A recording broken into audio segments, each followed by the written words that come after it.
Hello students, welcome to learn with Romi sir.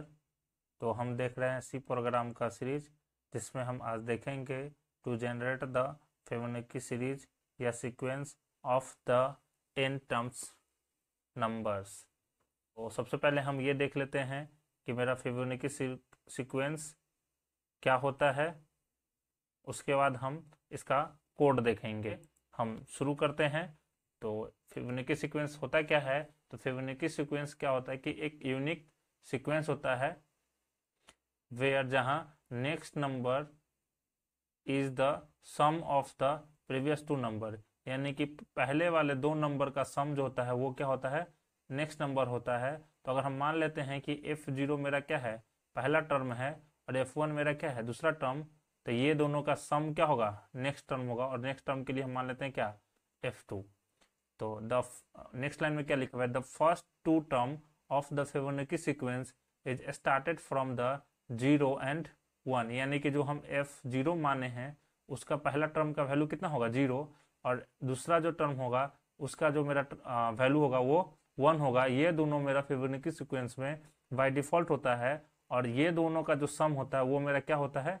Next term. तो ये दोनों का सम मेरा कितना हो जाएगा? 1। तो ये हो गया मेरा नेक्स्ट टर्म। तो इसी को अगर हम मैथमेटिकली फॉर्म में देखें तो कैसे कि हमको अगर n टर्म तक चाहिए, हम सपोज कर लिए कि जो मेरा वैल्यू हम इंटर करेंगे कि कहाँ तक चाहिए फिबोनाची सीक्वेंस, तो उसका वैल्यू हम मान लिए वेरिएबल नेम n। तो fn इक्वल टू क्या हो जाएगा? fn-1 प्लस fn-2, क्योंकि हम जानते हैं कि प्रीवियस दो नंबर का सम मेरा क्या आता है? नेक्स्ट टर्म होता है। तो जहां पे मेरा f1 मेरा पहले से जो पहला टर्म होगा वो 0 असाइन होगा, और दूसरा टर्म जो होगा मेरा वो f1 असाइन होगा।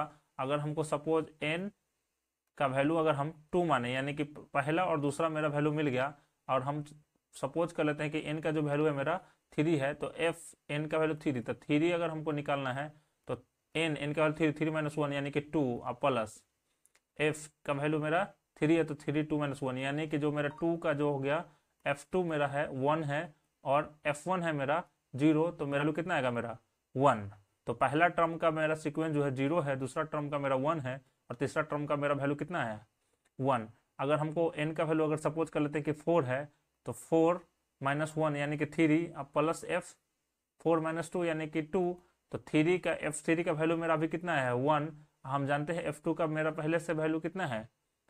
1। तो 1 + 1 कितना हो गया? 2। तो मेरा जो 4 टर्म का सीक्वेंस बना वो कितना बना? 2।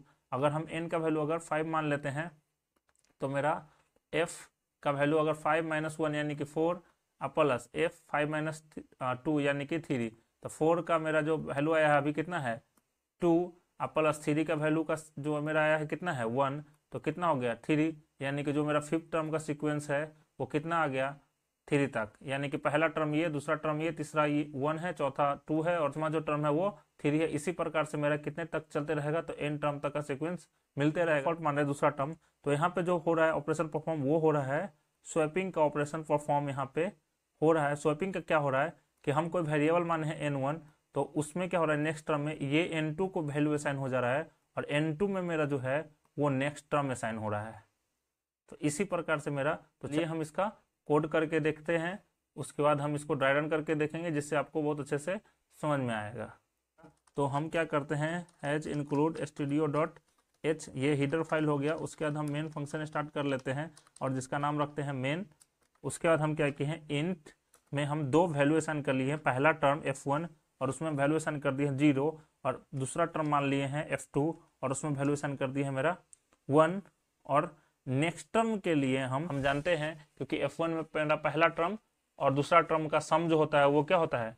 Next term. और इसी प्रकार से मेरा क्या होता है? वैल्यू चलते रहता है। तो हमको कितना टर्म तक निकालना है? n टर्म तक। तो इसीलिए हम एक वेरिएबल मान लेते हैं n, उसमें हम क्या करेंगे? यूजर के द्वारा वैल्यू को इनपुट कराएंगे, जिससे हमको पता चले कि कितने टर्म तक का हमको फिबोनाची सीक्वेंस चाहिए। तो हम यूजर के एक मैसेज देते हैं प्रिंटफ फंक्शन के द्वारा, enter the nth term number for find Fibonacci sequence.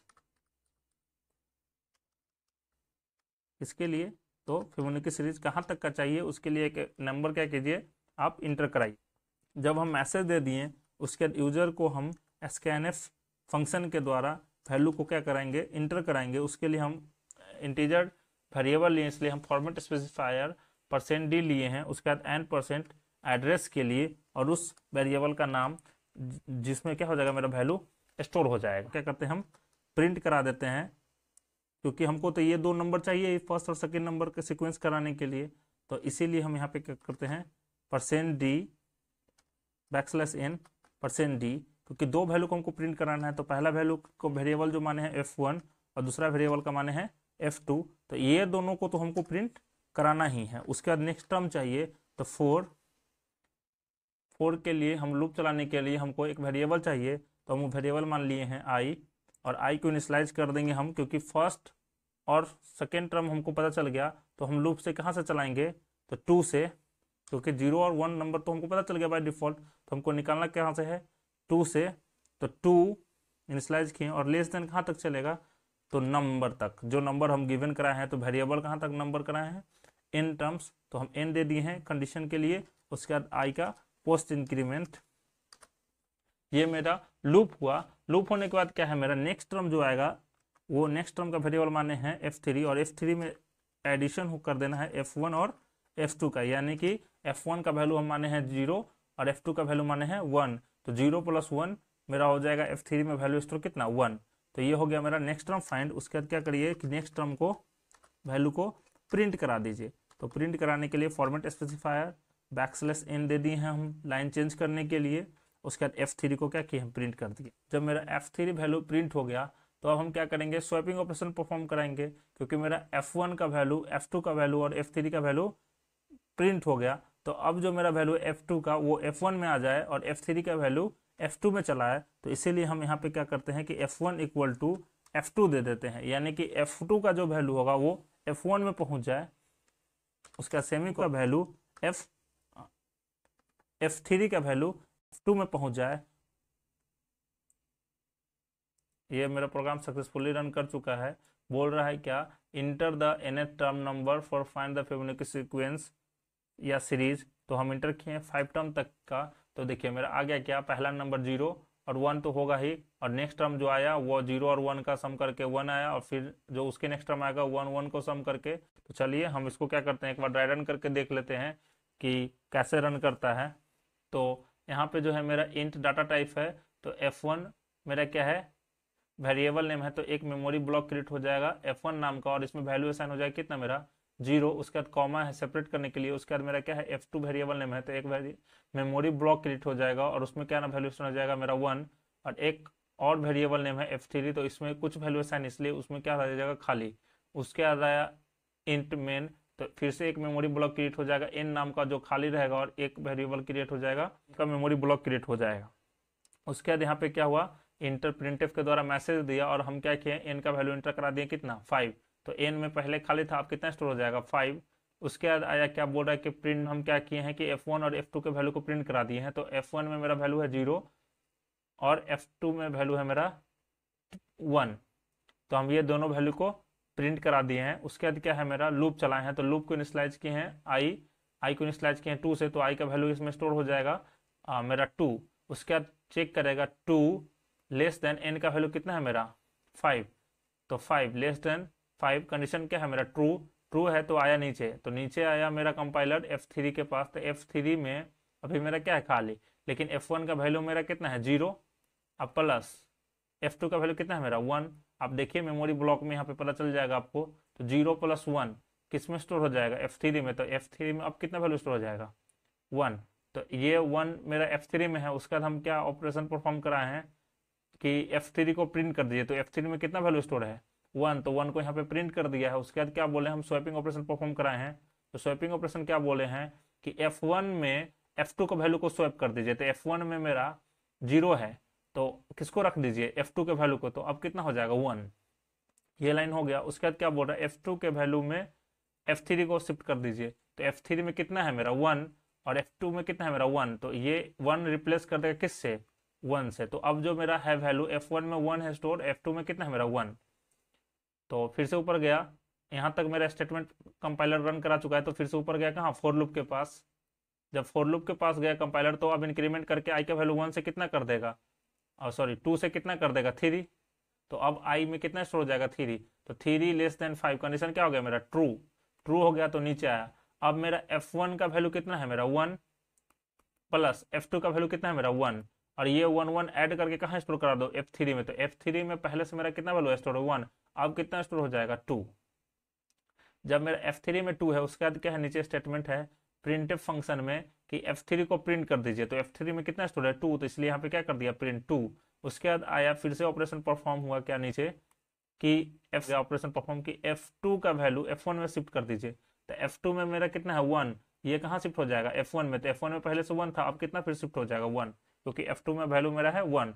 उसके बाद क्या बोला है नेक्स्ट लाइन में कि F2 में F3 का वैल्यू शिफ्ट कर दिए। तो F3 का वैल्यू कितना है, 2, ये शिफ्ट कर दीजिए कहाँ, F2 में।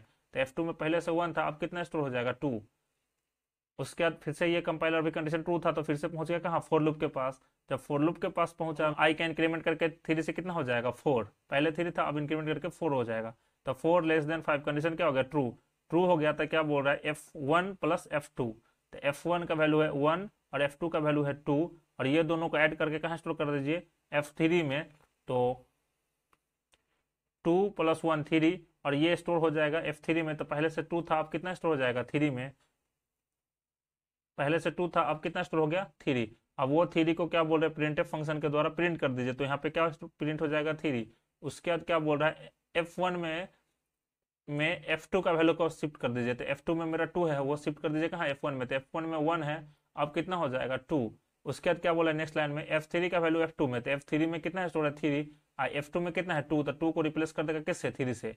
उसके बाद फिर से कंपाइलर गया फॉर लूप के पास, क्योंकि कंडीशन ट्रू था। तो अब आई का इंक्रीमेंट करके 4 से कितना हो जाएगा, 5।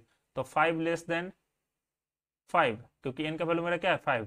तो 5 लेस देन 5, कंडीशन क्या हो गया मेरा, फॉल्स। कंडीशन मेरा हो गया फॉल्स। तो ये क्या कर देगा, स्किप कर देगा, और मेरा जो वैल्यू है वो प्रिंट हो गया। तो अगर वीडियो आपको अच्छा लगा हो तो प्लीज़ लाइक कीजिए, सब्सक्राइब कीजिए, और अपने दोस्तों के साथ शेयर कीजिए, क्योंकि सब्सक्राइबर होना बहुत ज़रूरी है। धन्यवाद।